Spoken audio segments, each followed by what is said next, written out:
তা আমরা চলে যাচ্ছি মায়াপুর। মায়াপুরে ঠিক ওই নৌকাতেই যাবো। তা চলো মায়াপুরে গিয়ে দেখা যাক, যে বাদবাকিটা তোমাদের দেখাই। তা তোমরা মায়াপুরে যারা গেছো অবশ্যই দেখেছো এইরকম কীর্তন ওখানে হয়েই থাকে।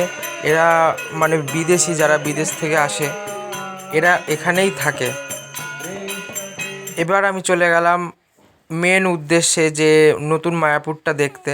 এবার আমি উঠবো এর উপরে, তো তোমরা দেখতেই পাচ্ছ।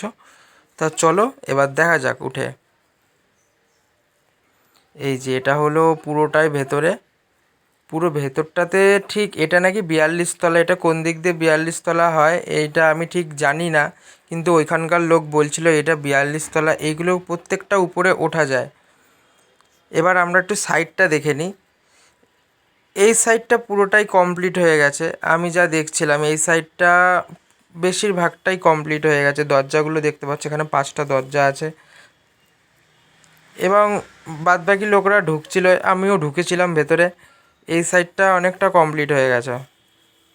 যারা আসবে নতুন মায়াপুর এখানে আবার ঢুকতে 50 টাকা করে নিচ্ছিল। তা যারা আসবে অবশ্যই টিকিটটা কেটে নেবে, নাহলে ঢুকতে দেবে না। ভিডিওটি ভালো লাগলে অবশ্যই একটা লাইক এবং সাবস্ক্রাইব করে যাবে।